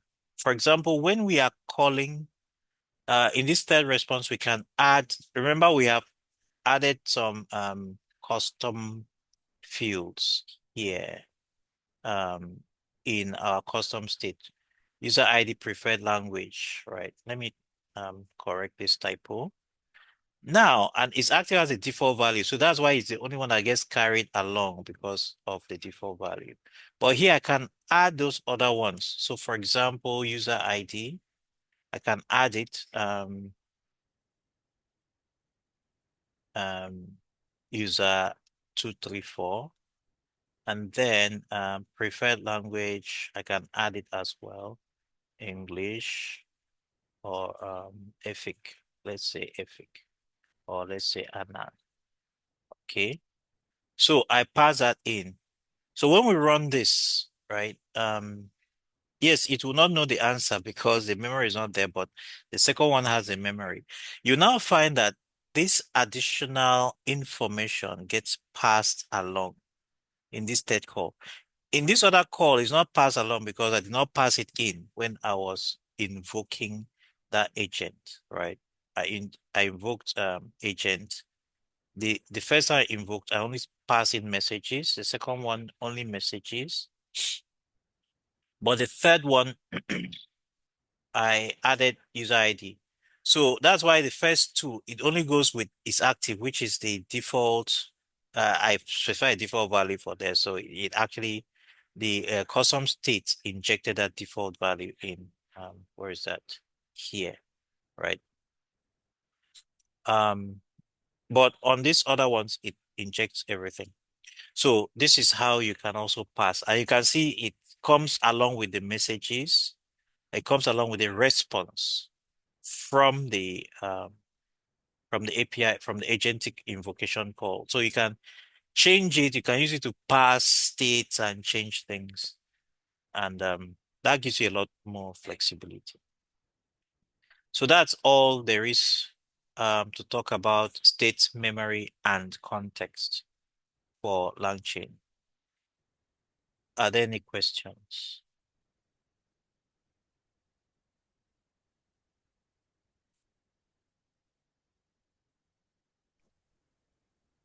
Okay. Um, So I dropped a question on the chat. So I was just asking, I was curious, right, that how does agent, like when you invoke an agent and there's a typo error, how is it being handled? Or does the agent just act accordingly, or it tries to correct the typo to make it make sense? Like the one you. it depends on where the typo is. If the typo is so one of the things you need to learn and understand is which part of it is structured text, is schema, is part of the framework, the agentic framework. If you make a typo in the agentic framework, like I mistype message or any of those things, like what I defined with Zod, right? I mistype it. Mm. It will give me a regular error exception. But if the mistake is in The some text like this that is going to the LLM, you're yes. not going to get an error. The LLM is going to reason around it. The LLM is pretty intelligent enough to reason around typos. For example, if I this is it's an interesting experiment that you can do with this. So let's try with this response three only. I'm not going to call response one and two. Let me just um, comment those ones out. Okay. So we just have config two, which is a new thread, and response three. Now, let's do something. Do you understand this message? Now, let me flip things around a bit, just to tell you how good, um, right? This is something I always wanted to do. This this is something I always wanted to do, right? Basically,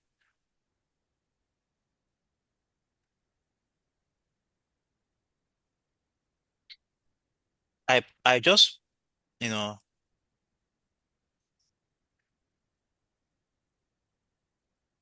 you see what I just did. This is like Yes. the worst kind of, but as a human Typo. being, I think as a human being, you can sort of still grab something from this, right?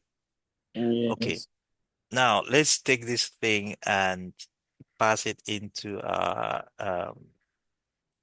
and see what it gives us. Let's see the response. He said, "Yes, I understand. You're asking, do you understand this message?" So, so these language models are really good.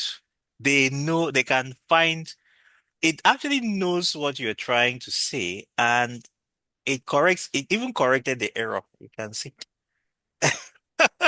I always wanted to do this experiment, and this gave me opportunity to do it. Mm. And I wasn't disappointed. So that's it. Any other question? So, well, my the follow-up question says that in doing couriers, right? Were they trained to handle errors like this, or maybe okay, let's say for example, this agent was trained to, the LLM was trained to like to know that DO is do, like to be able to interpret simple English words, but then OD. Is it trained to be able to restructure whatever it is or just think? It is trained with a lot of data that has a lot of errors in it. So it actually Mm, learns how to see through the error. When you're training models, there are so many different ways to bring in noise, what we call noise. So I train with a lot of data, but that data is not perfect data.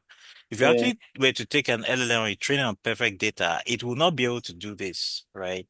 So yes, it's trained on data that has a lot of noise. If you gather a lot of data from the internet, there will be a lot of typos in it. But I believe I don't have this on authority, but I believe because I know that when training in other things, right? I've trained other models, not large language models, but other kinds of models. And there's even something we call dropout when you're training a model. Dropout is a way of basically removing some of let me just put it in layman's terms, removing some of the knowledge that the LLM has learned while training it so that it learns other ways of interpreting the same thing. It's a way of introducing noise, but you can also introduce noise into the data. So this one, dropout is a method where you switch the internal structure of the LLM, the weights, right? The connections. But with you can also introduce noise in the data as well. And I think it's even done deliberately. a certain amount of data, some noise is introduced. Um, in in machine learning, it is called, apart from dropout, we also have what we call temperature. We also have what we call Dirichlet noise, which is a way of introducing, noisiness into the data. Because in the real world, life is noisy, information is noisy. So Yeah. you cannot train a model on perfection. When it goes into the real world, it will fail because the real world is not perfect. So that's how it is able to learn this. Effectively, it is learning different versions of that same sentence, but in all of it, it is being told that it is the same meaning. You understand? So it's able Yes. to grab it. Yeah. All right. Thank you very much. All right. Is there any other question? Okay. If there's no other question, I think that will be it. I hope you enjoyed this class.